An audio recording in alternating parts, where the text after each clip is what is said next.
Hello and welcome to another edition of I know Why Are You Laughing at Me? That's a totally different podcast. Welcome to another edition of Why Are You Laughing at Me with Gherkin Picklewater. Today my guest is Tanner Cipriano. I can't believe I just did that. That's twice in a row I've said things wrong.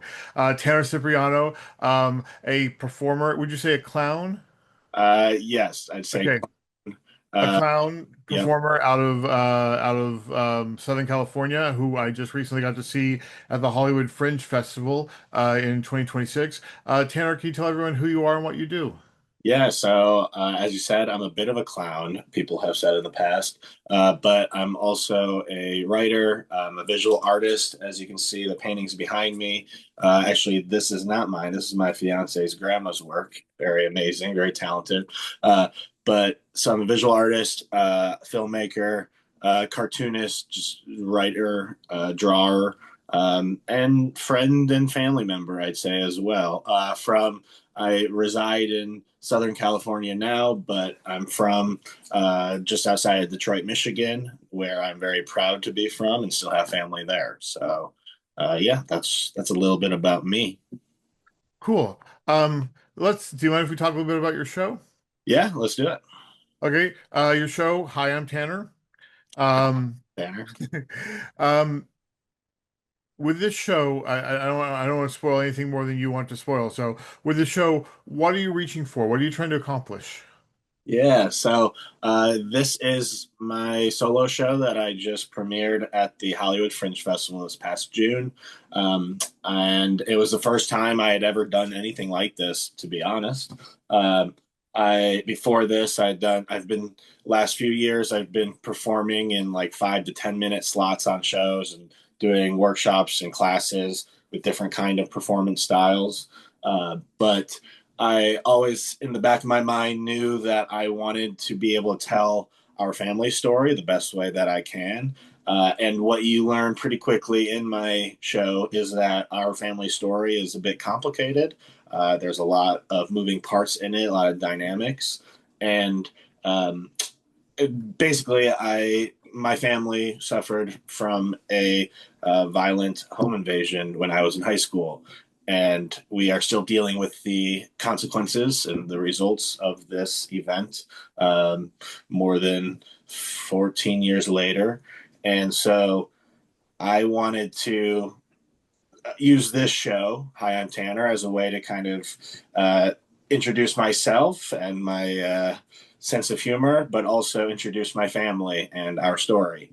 And I saw it as the best way to kind of bridge a lot of different parts of myself, which included the very uh, uh, real life family situation, but also the hopefully fun and goofiness that I like to bring to any interaction and any experience. It's I don't want to say whiplash, but it is very much two disparate, I Tones. don't say stories, but two different disparate chunks telling this story together in the show between the characters that you do and the types of presentation that you do between you and the doctor uh Yeah. sorry, Dr. Tanner. Yeah. Dr. Tanner. Yeah, I thought so. You cut Yeah. out there for a second. So you and Dr. Tanner in your work in general, not just the show, but your work in general, what's integral? What is at the core of your work? What is the through line through your work that you can share with us? Yeah. I'd say more than anything, I believe in humanity and connecting with others and connecting with love. I want all of my art to have that really deep down. It's all art is meant to be just another way to connect with others, I believe. But also, I believe in the absurdity of life and both the bad absurdity that our family has had to experience, as well as a lot of people have had to experience all around the world throughout history. But COVID was a lot of absurdity that we all had to deal with, and now we continue to deal with national politics that bring their own share of absurdism to our real world. But I try to use my comedy to point out kind of parts of life that feel too crazy to believe sometimes, and or uh, something to laugh at, especially in the moments of difficulty and shock and surprise. So to elaborate on that a little bit, you're talking about comedy and some of the darker elements of life. How do you pull the comedy out of that? How do you find the comedy within that darkness to juxtapose against it? Yeah, I believe that in all darkness, there's always a light, but also in all lightness, there's corners of darkness as well. And I really want to uh, see all aspects of life and art and comedy. And I think comedy is a way to, when you're in the dark spots, to maybe laugh at the light that's illuminating, or when you're in lighter spots, maybe the dark corners that people don't want to laugh at. And I find that comedy is also just releasing of tension of when you're, especially if you're feeling hard feelings. Sometimes the laugh is the best way to kind of ease that tension and move to the next thing, next part of the process. Sometimes just the act of processing through jokes is another part of what I believe is important about performance and comedy. With my show that I was doing the Fringe, doing two shows together as one. Um, Amazing. I but love it. oh, Are you thank you. continuing to do it? Yeah, though I'm because of the tonal whiplash between the two different elements. Yeah. Awesome. I'm separating them out again. Okay. So the second piece with myself and the clown performer partner Nick, um, that was more cartoonish. Is going to become its own thing, and we're adding new elements to the first show that includes the meeting of my wife, how we met, how we our meet cute, our first in this fictional reality, how we first get together, and an I love element. the nails, by the way. Oh, thank you, Very fun. Jill. Um, and when we get back to when at the end of the show, when she shows up right before the Mm, final bomb goes you're off, waiting for her. Yeah. yeah, that's what I've been waiting for, and then when she finally shows up, then there's a dance piece with the two of us together before she fades off into non-existent. Oblivion. Yeah, I love it. so Awesome. it's also very dark. And that darkness was important to me for the balance of the show. I'm a big proponent of according to my wife, subverting a happy ending. Yeah. Um, I do that a lot. Um, I mean, you're still striving for your happy ending in your story. Um, can you tell me about the development of Dr. Tanner, how you got into that element of the story? Because just for clarity, I don't want to spoil anything, but the story does get very dark. As you Mm. mentioned, it's a home invasion. It gets very dark, and I think that probably would have been very heavy to do that as just by itself. So if you can talk a little bit about the development of the other half of the story. Yeah. Yeah. So, when I'm just Tanner, I'm just telling stories about our family growing up together, but which eventually leads to this violent attack. But then in moments, I switch to this character that I've developed, which is Dr. Tanner. Um, and I see from the beginning, Dr. Tanner was just an excuse for me to be more goofy on stage in character. It was actually started with me taking off all my clothes, and I'd be in the big red suit, which is the way that Dr. Tanner dresses. Uh, but I would I'd say I'd have to get into character. I'd introduce myself as Tanner, the same name as I was before, and that got some groans, but it was the point. And I think about a year ago, I started thinking like, what if Tanner, the character, became a Dr. Tanner? And I like the idea of that bringing into this world of uh, medical vocabulary and knowledge. And uh, because of our traumatic event, our family's traumatic event, I my family has dealt with a lot of medical experiences over our life, and so I also wanted to deal with some of that medical stuff that we had gone through. I will say that My sister, who I credit as my medical consultant on the show, is on an actual path of to become a doctor one day and is very smart. And I say this in the show and I'll say it again, I am not a doctor and I have no accreditation. But I saw Dr. Tanner. I also started bringing my paintings into my performances. And at first, those paintings were just another excuse to make wordplay pun jokes. But then when Dr. Tanner started becoming the character, I started calling the paintings my patients, and that added more of like the world of Dr. Tanner as like this health professional who might be sharing more than he should be, but he says he's not because of the Hippo Act, is what he calls it. And uh, I found it as a fun way to bring levity into my performing. And when I first started thinking about doing this full solo show, where I wanted to get into our family story, I knew that I also wanted to have moments of goofiness and levity. And so I figured I want to bring Dr. Tanner and that kind of character into this, what otherwise could have been a very serious or somber storytelling show. And playing between those tones of storytelling and uh, absurd stand up, almost clown in the way I want to interact with the audience and connect with the audience. I want it to become more of a game than everybody just listening to me. And so I found that to be the best way to really ease the tension of telling our very serious story. It was well, what are the words I'm looking for? You did it well, sir. You did a good job. Um, Tip my hat to you. Thank you. yeah, thank you. So as an artist in general, not just as a performer, but as an artist in general, what's your theoretical framework for knowing something will be good before you get it in front of an audience, before people Yeah. look at it and give you feedback? How do you know that you're accomplishing what you intend to accomplish? Yeah, that's it's a tricky question for me because again, this was the first time I'd ever done anything like this as a solo show, uh, performing this long by myself before. I've never done it, so I really went in not knowing what was going to happen.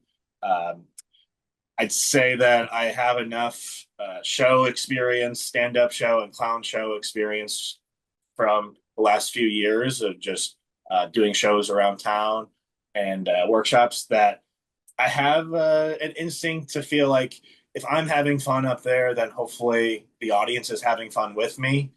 Because when I'm having fun, it's usually because I'm connecting with the audience.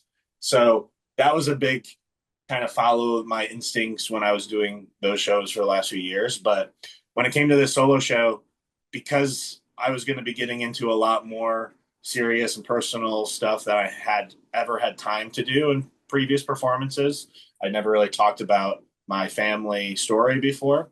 So I really had no idea what people were going to think about all of it and how they were going to experience my performance of telling our family story, but also bouncing to this silly character. And so, really, I'd say the week before my first show of Hi, I'm Tanner, I was very close to like, why am I doing this? What am I doing it for? Like, should I cancel this show? Can I cancel this show? What are refund options? Because I don't know why I'm doing it. And I was a bit lost in the sauce, as they say. And, but as I started actually doing the show, I started getting great feedback from audiences, both in the room in the moment, but also after. People were very helpful and generous with their feedback, both in great praise and compliments, but also in constructive notes and ways to make it better. And I really, over the course of 5 shows during Fringe, I'd say almost 20% of the show was getting better every night and changing really Right. pretty instrumentally. And so it meant that I was writing and changing my scripts very last minute, late at night before another show.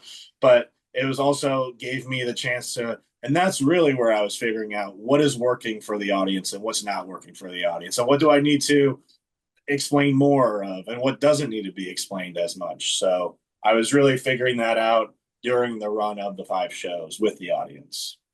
Yeah, that iterative process is so much key to at least this kind of art. I think it's key to all types of expressive art, but the iterative process is so interwoven into what we're doing as performers, especially as writer performers, people who are Mhm. performing their own work.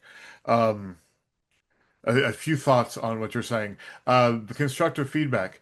I found that the Fringe review system, the built-in website review system, the constructive feedback was non-existent. It's just like people aren't going to give you constructive feedback. And do you want the constructive feedback from a complete stranger? Yeah, That was a weird end. So I never left constructive feedback. I just left my positive feedback for people because it never felt like it is not even if, unless someone directly were to come to me and say, "Give me your constructive feedback," I never feel comfortable giving it because it's not my art. yeah, I'm not yeah, the one creating this. You know, yeah, it's why I don't put myself up as a director very often because it's a tightrope walk for me at least. yeah. I feel similarly. Like I feel pretty comfortable what I know works for me right now, but I'm definitely not in a place to really be able to impart that knowledge on other people right yet. And Yeah. I'd like to eventually, but for the time being, I am very comfortable where I'm at, but it's hard for me to, yeah, know exactly what someone else is doing wrong or not. At the same time, that I'd like to think that if I'm giving any notes, it's only constructive and only Yeah. helpful. But yeah, it's a fine line to walk. We were in a Uber in Hollywood going to see another show that you were doing the door for. And on Working the by, way to that show, I think that was Maggie's show, yeah, Mandy's show, Maggie. And on the way to that show, the driver was a stand-up who was telling us about your show, that he had a yeah. friend who was doing a show in that theater. So you Well, mentioned I you want were to shout doing out that my friend Eric Kolvek, who's another very great stand-up comedian, and is a friend of mine from Cantor's Deli, where I was workshopping a lot of the Dr. Tanner bits. So he's very helpful with that. But yeah, dropping you off. Yeah, and that's what I wanted to ask about was the workshopping. How did fitting this into a typically stand-up open mic situation work with the Dr. Tanner bits? Assuming that's mainly what you're doing in these workshopping, or Yeah. was there more stand-up-y stuff going on as well? How did that work out? How did that work for you? Yeah, it's been very interesting. I've again been doing open mics around town for the last few years, but early on, I found this open mic at Cantor's Deli for our us LA folks, Hollywood, right on Fairfax, and it's Tuesday evenings, and I found it to be a very fun and low pressure environment to try new stuff, to workshop new stuff, but I will say that it's mostly a stand-up open mic show. So most of the performers are stand-ups going through it. But from the beginning, I was doing my character bits. Even when it was just Tanner, I was getting into Tanner, but I was still taking my clothes off and I had my red suit underneath. And at that point, when I first started doing that at Cantor's, I remember, and these more stand up centered spaces, I remember people definitely eyeballing me a bit and like, who is this guy just making a mess on stage? Like, instead of telling the classic stand up jokes. And this is much more goofy than we were expecting for this show. And it took a little bit of time for the that those spaces to kind of warm up to me, I believe, because they were a bit maybe hesitant to give into. I also uh, proudly slash unproudly could be called a prop comic because of my paintings that I use. So I'm sure there were stand-ups watching me pull my props out of my bag, which are just all my paintings. But looking at me and thinking he's just got a bunch of gimmicks, and I do have a lot of gimmicks, but I try to have fun with the gimmicks. And so it took a little bit for them to really see what I was trying to do. And what I see is with this performance, sometimes people do these bad stand up characters as a way of kind of making fun of stand up and saying, like, look how easy it is to set up punchline. And I am doing bad stand up at some points of my Dr. Tanner jokes. But the way I see it is like for the love of stand up, for the love of like just we're trying to make each other laugh. And like, I know this is not a good joke, but hopefully, even if you're groaning, you're enjoying it. And that really goes back to my clown training of just finding connections with the audience, finding game, and more than anything, more than any bits you're doing that you've had written out or planned out, you just got to make sure that the audience is in this space with you and you're experiencing this moment together. And that's really what I was trying to bring into the stand-up space. And at this point, over the years, I feel like they've really embraced me and like seeing whatever kind of weird goofiness I bring into this otherwise stand-up space, where a lot of the classic open micers are just talking about how hard dating is in LA. And so when they see me get up and pull out my paintings, at least they know it's going to be something different, even if it's not the smartest. So, I've yet my wife has been pushing me to do an open mic because there's a little bit of stand up in my show, mm. and I I've love your never. stand-up in your show. I was a Thank big you, fan of it. I also love your big red suit too. So thank you. we have some parallels in our Yeah, shows.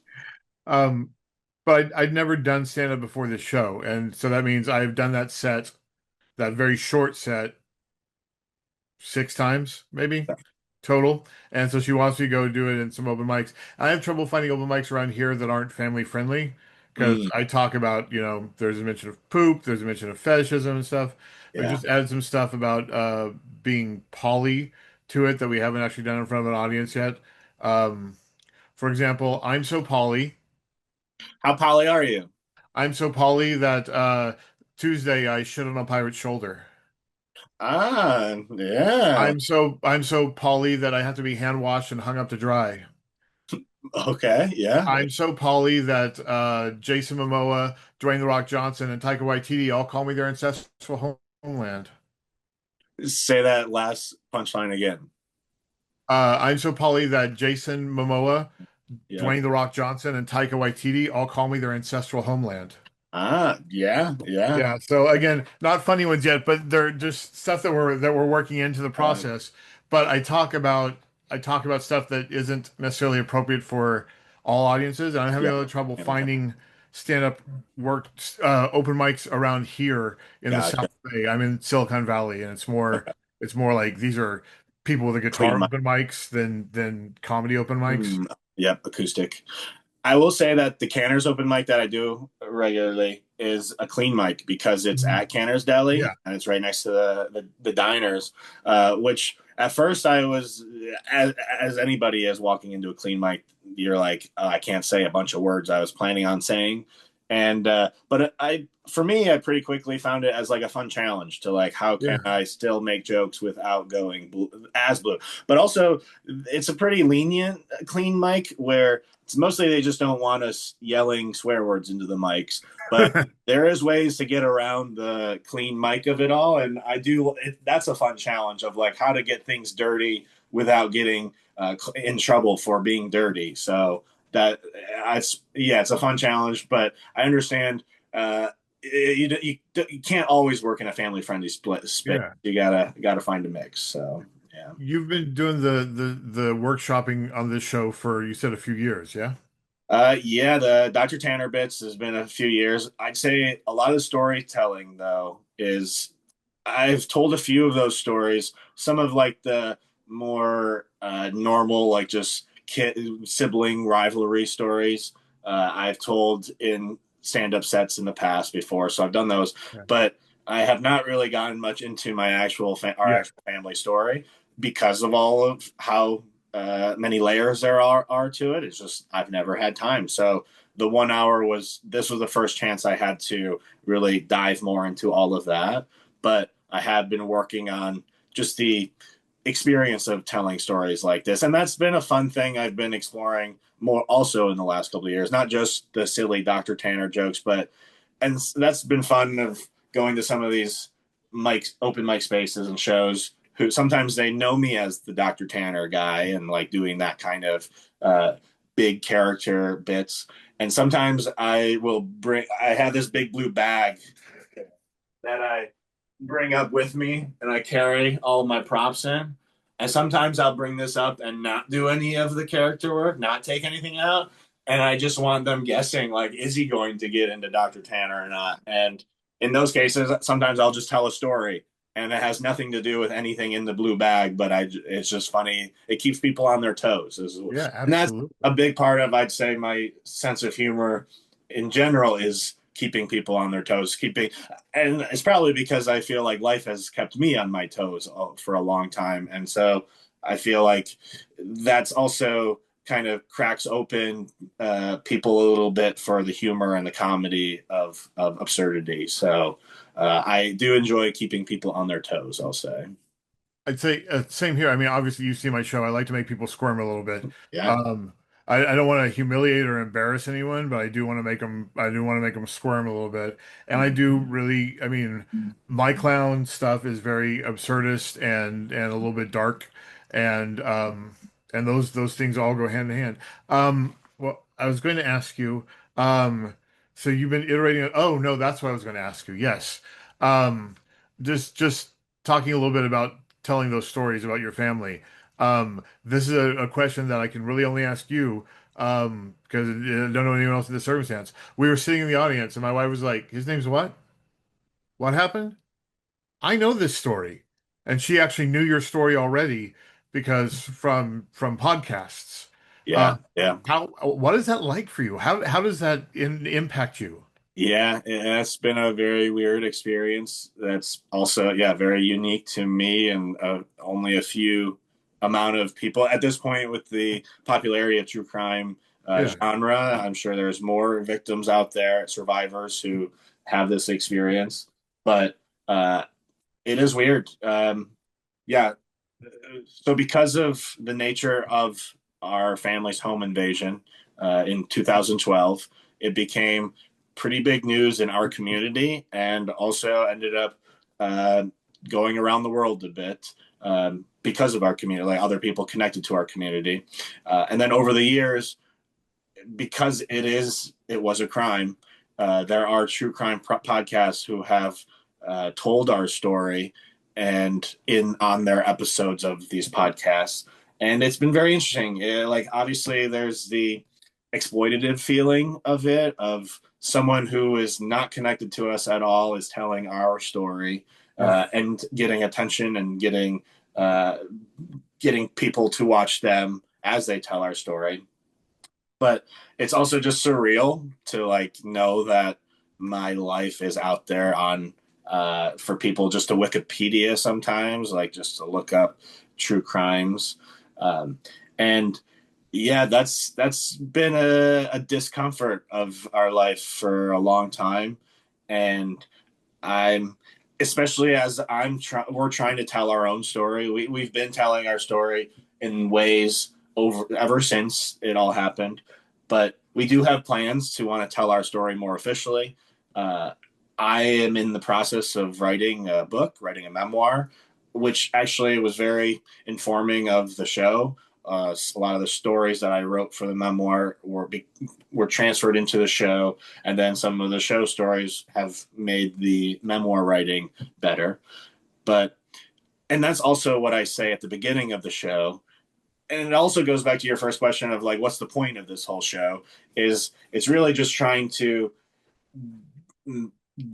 take control of our story and learn how to Yeah. tell our story the best way and make sure we're the ones telling our story because we know that other people are already telling our story in ways that we cannot control. And so this show really is me trying to learn how to tell our story to other people who, whether if they do know or whether they don't know, or they found out any different degrees. And so it is a weird feeling knowing that we are this a public story, that we're just individuals trying to live our best lives and trying to survive and trying to get stronger. I have a twin brother who was severely injured in the attack, which is a big part of the show. And his name is Sal, and I love him very much. And I'd say he's my hero. And another reason for the show is just I want more people to know how special he is and how strong he is. And I want him to know how strong he is. So that, yeah, all kind of ties. And I know that a podcast that knows nothing about us is not going to be able to tell my brother's story the same way that I can tell his story, or the same my mom's story or my sister's story. And it's not like I'm the one who can tell their stories. They will tell. They are telling their stories every day themselves too. So yeah. Aside from this show, leaving this show aside for a moment, what is a project or role or piece of art that you've always that you are the most proud of, or particularly proud of, aside from this show? Yeah, that's a good question. A creative project? Yeah. Yeah, Or anything, any kind of project you want, but creative would be ideal. Yeah. yeah. Um, Probably during COVID. I was living here in LA before COVID. Living and working in LA, and then COVID started, and I realized that I was going to be more help if I moved back to Michigan with my family, especially because my brother Sal still has so much caregiving needs. So, 2020, I moved back to Michigan, and I realized though at the beginning of that uh, move that I was going to be leaving my life here in LA and everything I was comfortable with, and my way of working and living, and going into this new chapter. I was going to have to do something to keep me occupied in some way or creatively fulfilled. And so I ended up watching a random video essay on YouTube, as one does these days. And the video essay taught it was a recommendation on how to get better at drawing. And one of the things the artist recommended is draw the same thing every day for as long as you can. And so on that day, I decided I was going to try to draw my brother Salvatore every day, and starting then. And from then on, for more than a year, every day I would draw a picture of my brother Salvatore, and then I would also draw a speech bubble, and I would have him write something in the speech bubble, and it became like a one panel comic strip, sometimes more panels, but it was a fun way to both of us work on it. And I'd say that he did not like doing it with me. He didn't want to work with it. He's just we are brothers, and the way that brothers who don't want to be brothers are, but we love each other because of it, despite it. And but another part of my twin brother Salvatore at this point is he is nonverbal because of the attack. And so for the last more than 14 years, and by COVID, it was 8 years, he was not speaking at all. And so writing down or at least typing things were the only ways he could communicate. So me drawing a picture with a speech bubble that he could write in became one way that he could communicate. And we end up doing this every day for a while. And it became, not only was it drawings, sometimes it became paintings. And it was actually the beginning of me kind of teaching myself to paint. And another reason why I have all these paintings now. And then it also sometimes became videos. And we would make silly, like 1 minute videos.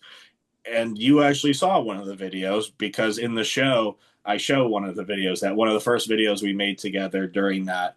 And I called them Tori Talks at the time because his name is Salvatore, but at the time I was calling him Tori, and the alliteration of Tori Talks. Also because he was not talking at that time verbally, but I saw this was another way that he could talk through this art together. And it was just became a very fun thing where, like, and we would post them every day on his social media accounts, and we get maybe like 20 likes at the most. It's not many people are seeing these things, but for us every day, at least it gave me something to do with my brother every day. Even on the days where he didn't want to do anything with me, I still had an excuse to, like, okay, Sal, we got to figure out what you're going to say today. And that became another way for him to really communicate. And it started falling off by around 2021, 2022. And around 2022, I moved back here to LA. And we have not done much Tory talk since then. But I'd say that that was still, like, at this point, what I'm proudest of, because it really was what reminded me of how much I love art, how much I love drawing and making art. So it got me back into that swing of things. but also it reminded me of how special I my relationship with my brother is and how lucky I am to have him still. And so yeah, I'm really proud of Tory Talks, even though he doesn't like the name Tory. So I think if I were to continue them one day, I might change it to Sal Speaks, Yeah. and we'll see how that sounds. So Wonderful. That's beautiful. Okay, a couple more questions and we'll wrap up. Um, what is a role or project, again, any kind of project, creative project, that you've always wanted to do but weren't able to due to like budget or scale constraints or timeline or so on? What's something you've always wanted to pursue that you haven't been able to creatively? yeah. Hmm.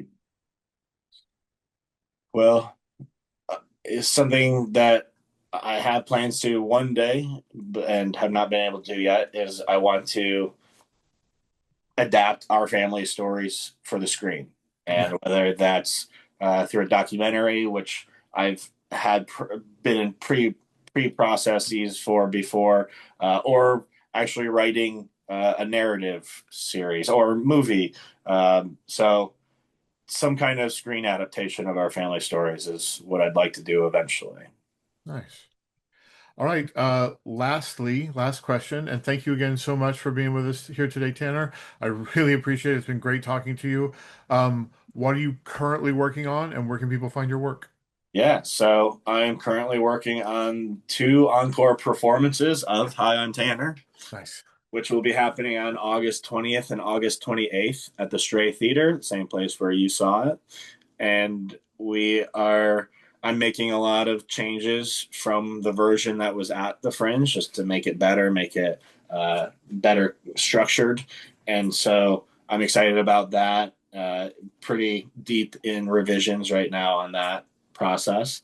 But you can follow me in the meantime on most social media. Instagram's probably the best one, at just Tanner 101, to see more of my art and performances. And I also just want to thank you for having me here today. And also, I want to thank the Hollywood Fringe Festival and like the staff who put it together, but also the whole community, because this is the reason why we're talking Yeah. today is because we did the Fringe Festival this year. And actually, I just performed in a show with a bunch of other Fringe performers last night, Cool. where we did kind of encore bits of our shows. And so Fringe is really the gift that keeps on giving, and I'm really honored to have been a part of it. And we'll definitely be back for more, and hopefully see you at more Fringes, if that one or another one soon. But yes, in the meantime, you can see more of me at my next two solo shows on August 20th and August 28th, or And on Instagram at just Tanner 101. just Tanner 101. Great. Yep, JUSTTANNER 101. Thank you so much, Tanner. It was lovely talking to you, and hopefully we'll get to talk again in the near future. Well, can I Yeah. tell you a joke? Yes, I would love that. Because that's part of it, I right? forgot. I haven't done this in a while. I forgot to ask. Yes, can you Hey, please tell well, me a joke? that's I was getting excited. I got one ready for you. So Okay. this is what I call my 3-4-1, and knock knock. Who's there? Whale, Whale who?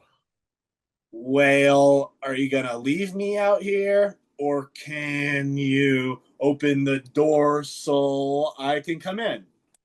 Very nice. Yeah, that's my 3-for-1. Very So, nice. yeah. Thank you, Tanner. Well, it's been a pleasure talking with you today, and I look You forward too. to talking with you more again soon. And one more thing is, Yeah. I want to thank all my family and friends, and especially Jen and Aoife, who have helped me get to this place where I'm at right now. So thank you, everybody, and thanks to you, Gherkin. Thank you, Sir sir. Picklewater. Thank you. All right. I'll talk to you again soon. Okay, talk to you later. Bye.